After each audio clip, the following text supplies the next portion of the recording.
As we dive into meditation, it's really important to have this conversation about understanding the thinking mind.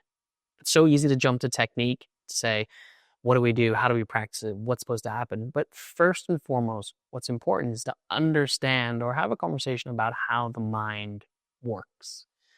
Now, in saying this, I'm going to share this with you from a wisdom perspective, how we talk about it in meditation practices, how we talk about it in understanding the mind's thoughtfulness and points of connection.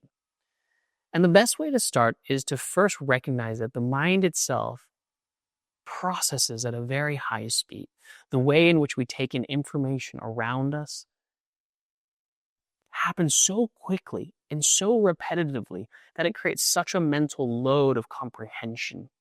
And in saying that, meditation is the tool to unwind the thinking mind, to quiet the thinking mind, and to put a pause in the thinking mind's hundreds and thousands of millions of processing speed of just understanding the world around you.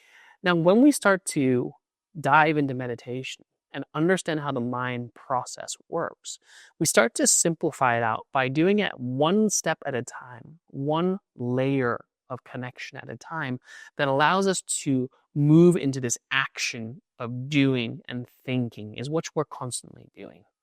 Now, the way we talk about the mind is where you start by understanding that the mind itself is always in this state of being, or in its essence wants to be in this state of being.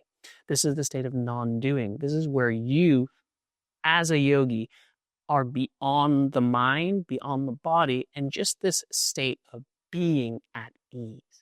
Now, it's far easier said than done, and the reality is if I was to ask you, when in your life are you not doing or not thinking, it's almost impossible to identify a moment in your day or in your life when that happens. And you might say, well, when I'm sleeping. Well, sleeping is close, but the mind is still active, and there's still things going on. For us to intentionally have the mind undoing, it takes intentional technique, intentional process. And this is why, in that sense, is we always talk about as yogis that we're in a constant state of doing as opposed to being. It's that kind of old adage that we're human beings, not human doing. So if we were to perhaps start with an understanding that the mind is and wants to be in its state of being, but it's just so constantly and repetitively pulled into doing, it can help us understand the benefit of meditation. But here, let's think about it this way. Now, if you were to look around the room that you're in right now, or wherever you are right now, what's going to happen is you're going to see a bunch of things, and your mind's going to process it very quickly. In my room, I'm going to say, oh, what's that? It's a plant. Oh, what's that? It's a book. Oh, what's that? It's a vase. So there's a lot of points in that process that go from visual information to intellectual identification. And so let's talk about that right now. So for example, let's do it from a blank slate or a clean sheet of paper. So for example, if you were scanning in your room and you saw this thing, right? This thing. What tends to happen is there's a few things that happen in the mind. And of course, you might already know what it is, and that's okay. Come with me on this. If you're looking at this, you're going, what is that? The reality is this, how it works. First, your mind witnesses it. You kind of say, here's an object that's now in my purview, right? There's just something there. And that's the first stage of it. And think about this the same way as anytime you're out in the wild and you just see something you don't know. You just see there's something. And then very quickly from that point, the mind goes into what you might call intuitive perception, or trying to figure out, or an understanding. And you go, what is this? Like, we're trying to think, what is this? This is the shape of a thing. There's a thing there. So you go from the witness state to the intuition or perception state, right? Think about you kind of, your mind goes, first in that witness state, you're, right?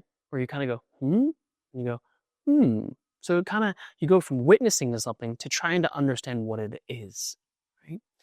And then what the mind does is it starts to think and process. And you go, well, what are all the things it could be?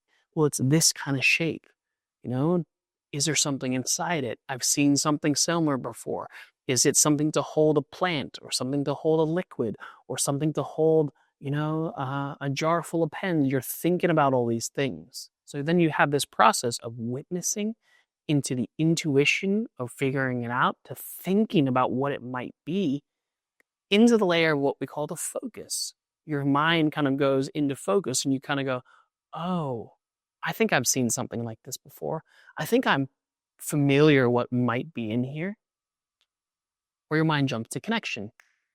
It's a travel mug. Inside it holds tea or coffee. And all of a sudden now your mind goes, ah, thank goodness, I know what it is. I can move on. I'm happy again. And all that little rippled action of going, hum da dum da da, witness, what is it? The intuition, to thinking, to focusing, to travel mug, You go through that function of a thinking mind very quickly, going from nothing to something to travel mug. And when you break it down and slow it down just like that, you can see how that creates a mental load, mental impression that we carry. And if you think that was hard work, well, think about the fact that you do this hundreds of thousands of times, literally every minute, moment, hour of your day, where every single thing that your eyes land on, your ears listen, your nose smells, you touch, all the sensory input that you get processes in the mind to connect to something. Travel mug, coffee cup, whatever it is, that is what the mind's load is carrying. And so when you think about it in this way, this idea that the thinking mind is doing this so much with repetition is what starts to create a huge amount of load and impression that the mind holds. And so it's so valuable to have practices like meditation that can lighten the load, that can help unstress the body, that can help move us away from the thinking mind and to give ourselves a little moment to undo and to be. And so when we start to have this conversation and we know and notice and we can feel the mind doing that, it starts to show us the value of meditation practice. One really interesting way to bring this process or concept to life is tonight, when you're at home or wherever you are, turn off all the lights, go into a room that's as close to pitch black as possible, and then just start to experience the sensory input, whether it's a sound or a touch of something. And you just notice how the mind starts to think so much. What is that? What am I touching? What is this? You ever seen those shows where it's people like having dinner in the dark, or you're kind of seeing a scary movie where someone's walking through the house and they hear a noise? That's the mental load of the processing of the mind. We do that so regularly when the lights are on and our eyes are open that we don't feel and notice it that much. But in the dark, you notice that compounding tenfold. And when we start to realize and recognize all this is creating stimulus into our system. And meditation is a wonderful, valuable, essential tool to help remove stimulus, remove stress, soften the mind's active intentionality, and bring us back into a state of rest. And that, for me, is a really valuable way of showing and sharing that meditation is such a big part of the practice that adds so much. And so in this conversation of understanding the mind, I hope it sets a little bit of insight into why and how the mind works to show us the value of a meditation practice.